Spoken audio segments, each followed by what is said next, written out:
I am Samantha Fairbanks. I am from Bemidji, Minnesota. I am an enrolled member at the Leech Lake Reservation. Uju, Wasayanakwaduk Indigenous, Nudane Benes Inan and Danis. And what I said was, hello, my name is Wasayanakwaduk, which is my Indian name.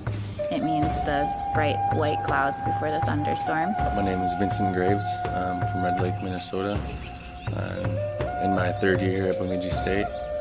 I think growing up as a Native American, I guess you could say that it was a little bit different. Like, I never really noticed that we were poor until like I started school, and like, you know, having like hand-me-downs or else like pants that were like too short for you. That was us.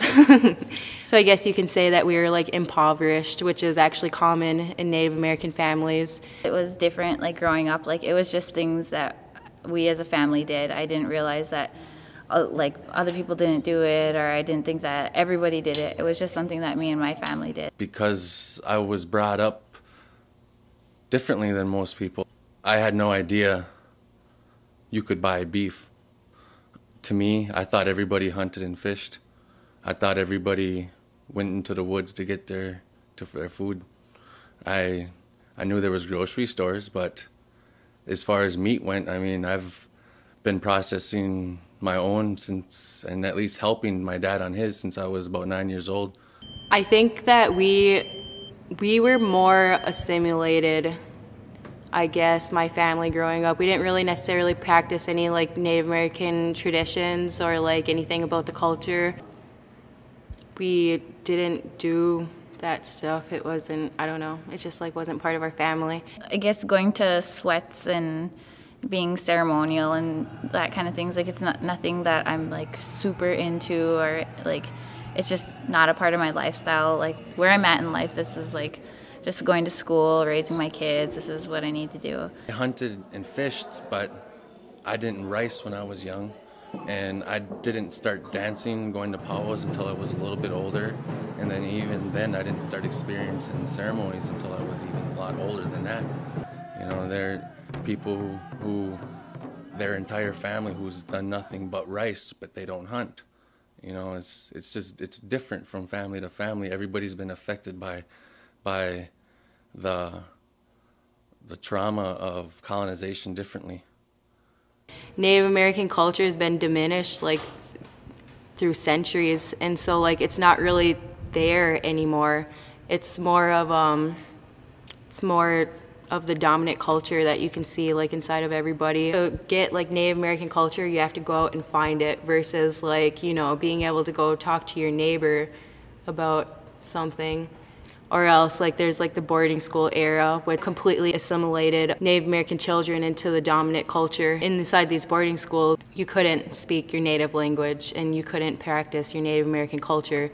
And I view that as like the biggest downfall of like the culture, was kind of like the boarding school era, and how like the government like took the children out of their homes and put them inside of these schools like far away from the reservation.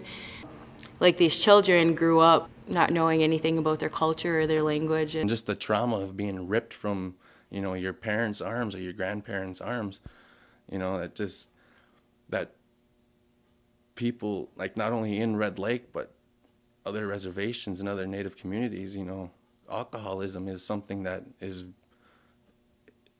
relevant, you know, it's something that is dealt with, and largely is because the pain and the trauma that was inflicted with these adults in their youth at these schools. Like, because a lot of the things were lost. Like when Sam was talking about the boarding schools and assimilation, like a lot of the things were lost, and a lot of the historical trauma is like still affecting people today. And I think a lot of Native Americans in general are in like a survivor victim stage, where it's like we're just kind of picking up the pieces and trying to move on now. Like we're just holding on to what we have, and a lot of people are still struggling. I mean, sometimes it's more important that you survive through the day, the week, the year, than to try to carry on everything else. We are not taught our history. Our history is only taught from arrival of contact on. Beyond that, we don't have a history. They don't talk about it. And even then, they only talk about certain things. I basically remember, the way I talk about it, I was like, yeah, I remember that chapter in history in 3rd grade. You know, I feel like that's all the history on natives that we got. You know, it wasn't anything. A fantasy of the first Thanksgiving, when, yes, there was that first Thanksgiving, but in the years afterwards, the Pilgrims had a Thanksgiving celebration every time they slaughtered an entire village. So really, what is Thanksgiving?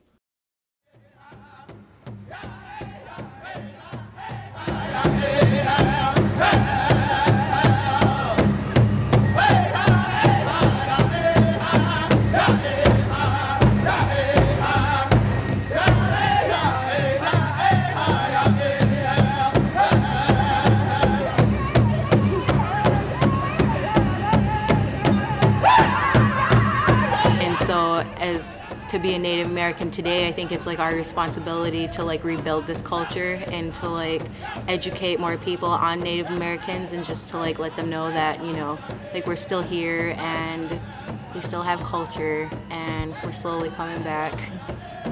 My son, who's 6, he started out at Nagani, which is an all Ojibwe immersion school. The teachers only speak Ojibwe out there.